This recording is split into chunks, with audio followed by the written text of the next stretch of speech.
Bonjour à tous, bienvenue à l'atelier Énéagramme, les 6 profils Énéagramme Yin et les 6 profils Énéagramme Yang. C'est ce que l'on va voir spontanément maintenant. Mais c'est pas possible, qu'est-ce que tu racontes? Si c'est 6, ça fait 12 alors qu'il n'y a que 9 profils Énéagramme. Oui, c'est vrai, il n'y a que 9 motivations, mais on regardera dans la deuxième partie de la vidéo que quand on est relié au point 6, 9 et 3, quand on est dans le triangle Énéagramme, eh bien le deuxième centre n'est pas déterminé à l'avance. Et à ce titre-là, eh bien, on peut voir qu'un 6 peut être soit yin, soit yang. Il en va de même pour le 3 et pour le 9. Savoir si on est un profil qui est plutôt yin ou plutôt yang va beaucoup nous aider à comprendre les interactions qu'il y a avec les autres profils. Donc je ne représente pas l'énéagramme, mais de loin, le premier enjeu, ça va être de découvrir ce profil énéagramme. Il faut prendre le temps pour ça. Pour certains, ça va être rapide, pour d'autres, ça demandera un peu plus de temps. Il ne faut pas réfléchir en termes de comportement, mais en termes de motivation, c'est essentiel. Il y a beaucoup d'erreurs qui se font à ce niveau-là. C'est-à-dire que les comportements, effectivement, sont changeants. Et le mental, je le disais tout à l'heure, adore bien, se fixer sur certaines choses. Et ainsi, il risque d'associer à un comportement un profil énéagramme. Et là, vous êtes sûr de faire fausse route. C'est-à-dire, si vous dites un 8 a tel comportement, alors à un moment donné, vous risquez de passer à côté le fait que vous êtes 8. J'aurais pu prendre 8 autres exemples. Voilà. Donc on ne s'attache pas au comportement, mais aux motivations. C'est-à-dire, qu'est-ce qui fait que je développe tel comportement? Qu'est-ce qui fait que j'agis comme ça dans la vie? Voilà. Alors, allons-y. On va donc parler dans la première partie de vidéo des autres profils, de ceux qui ne sont pas dans le triangle. On ne peut pas regarder un profil énéagramme comme un point isolé sur un cercle. Vous ne pouvez pas saisir la profondeur d'un profil si vous le dissociez de son involution et de son évolution, et j'ai envie de rajouter si vous lui enlevez les ailes, sans mauvais jeu de mots, c'est-à-dire les profils qui entourent le profil dont on parle. Ainsi, on prend un exemple, on aurait pu en prendre bien d'autres. Le profil 1, vous ne pouvez pas le dissocier de son involution, du profil 4, et vous ne pouvez pas le dissocier du profil 7, qui est ce qu'on appelle, on vulgarise, l'épicurien. Et vous ne pouvez pas le dissocier de son aile en 9 et de son aile en 2, c'est une énergie. Un profil est une énergie. Et c'est quelque chose qui est en mouvement. Quand on parle d'évolution ou d'involution, c'est le fait d'aller bien ou d'aller mal. Et au sein d'une même journée, eh bien, c'est une danse continuelle. Il y a des moments où ça va, des moments où ça va moins bien, j'ai une mauvaise nouvelle, ça va mal, j'arrive pas à envoyer ce mail, je me sens mal. 10 minutes plus tard, j'ai un coup de fil de ma cousine que ça fait 3 mois que j'attends et du coup ça va mieux. La vie, c'est ça en fait, c'est quelque chose qui est en mouvement. Alors bien sûr, il y a des involutions lourdes, c'est-à-dire des gens qui vivent des périodes plus ou moins longues d'involution, bien évidemment, mais c'est important de distinguer qu'un profil est changeant et mouvant. Le mental analytique, encore une fois, voudrait poser les personnalités, les mettre dans des cases, mais ce n'est pas possible. Une personnalité, c'est quelque chose en mouvement, parce que nous sommes des êtres émotionnels, et ces êtres émotionnels que nous sommes, naturellement, dansent avec la vie, c'est-à-dire c'est mouvant, c'est bougeant. Alors allons-y, revenons sur le yin et yang. Yin et yang sont indissociables, l'un n'existe pas sans l'autre. Et ça, c'est dur pour le mental analytique. Mais par exemple, vous prenez le point par exemple 8, c'est l'exemple que j'avais donné la dernière fois, désolé, je le redonne, je crois. Et le profil 8, effectivement, il dégage de la force, il semble fort. Mais pourquoi il est fort? Parce qu'il a vécu une grande faiblesse dans son enfance. Il a vécu quelque chose qu'il a envie de cacher, qu'il a envie de ne plus vivre. Donc, il se sent obligé d'avoir un impact fort sur son environnement, de le dominer. Il a besoin d'être fort, d'avoir un impact fort sur son environnement, parce qu'il a peur d'être faible. Il est fort ou il a peur d'être faible? Donc c'est important de garder à l'esprit que si vous dites le profil 8, c'est un profil qui est fort, eh bien il est fort aussi par peur. Donc est-ce que c'est de la vraie force ou est-ce que c'est de la peur? Est-ce que la peur c'est quelque chose de fort? Si vous ouvrez Wikipédia, c'est un exemple qui est cuisant, ça aussi je l'avais pris sur une autre vidéo, et que vous tapez Yin Yang sur Wikipédia, vous allez voir que Le yin, pardon, c'est le faible et le yang, c'est le fort. Si vous avez le choix entre le fort et le faible, vous prenez quoi, vous? Alors que l'un et l'autre sont indissociables. En fait, quand on regarde un profil énéagramme, oui, il y a une coloration qui semble plutôt soit yin, soit yang, mais dès que vous les mettez, on va dire, en lien avec d'autres profils, eh bien, il semble, eh bien, en fait, ça vous donne une coloration plus profonde. Par exemple, on va prendre 2 exemples. Vous prenez le profil 4. Le profil 4, il est, on va dire, dans l'émotion, il est en recherche d'intensité émotionnelle. Il aime que la vie soit profonde. C'est quelqu'un qui veut justement se remplir d'émotions. C'est un personnage sensible.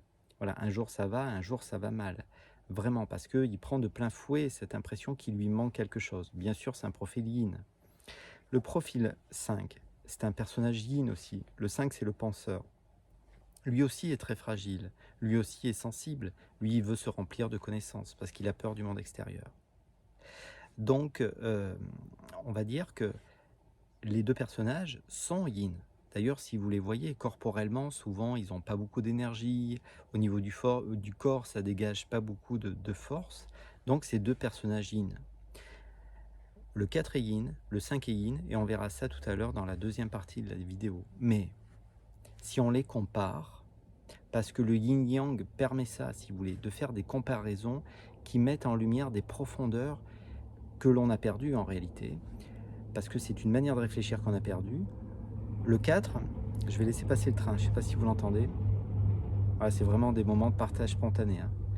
Le 4, eh bien, c'est un personnage qui veut se remplir intérieurement. Voilà, il veut des émotions. Voilà, il veut vivre des émotions. Voilà, il a peur de la banalité. Donc c'est un personnage yin. Le 5 aussi, c'est un personnage yin, on vient de le voir. Mais lui, il veut se remplir de connaissances. C'est quelque chose de mental. Et le mental est quelque chose de froid par rapport, on va dire, à l'émotionnel, qui est quelque chose de chaud. Donc on pourrait dire que si on met en relation ces 2 profils, eh bien naturellement, l'un est yin, le 4 est yin par rapport au 5 qui est yang. Et ça, pour un mental analytique, c'est très dur.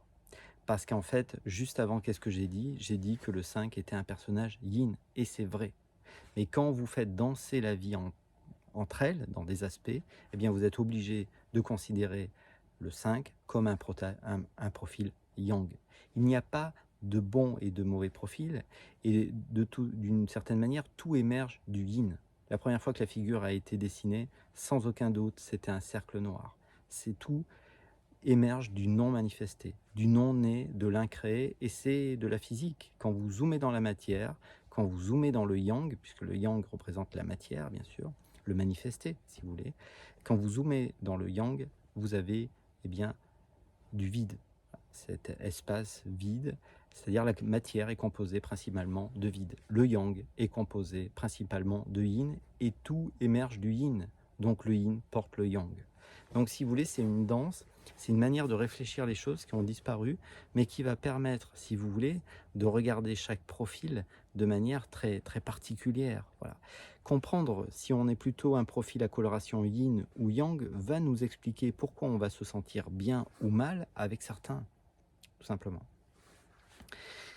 Donc le yin, le yin, le profil 1, pardon, qu'on appelle parfois le perfectionniste, le réformateur, eh bien c'est un profil yin. Voilà, c'est-à-dire c'est un personnage qui reçoit une lourde loi, un mental qui lui dicte littéralement, un mental qui simplement lui dicte ce qui doit être fait ou ne pas être fait. Donc il a un mental malheureusement très yang, et lui en tant qu'être, eh bien, il essaye de courir derrière la perfection qui est imposée par son mental, qui est yang. Mais lui, il aimerait se remplir de perfection, être parfait. Voilà. Donc, c'est un profil yin. Le 2, eh bien, c'est un profil yang, parce que le 2, c'est les dents, c'est une énergie qui est tournée vers l'extérieur, dans le fait d'aider les autres. Voilà. Donc, c'est quelque chose qui est tourné vers aider, prendre en compte l'autre, le yang, avant le yin. Et certains d'eux, malheureusement, ne s'occuperont jamais d'eux durant leur vie. Le 3, on verra ça tout à l'heure, on l'a dit. Le 4, c'est un personnage yin.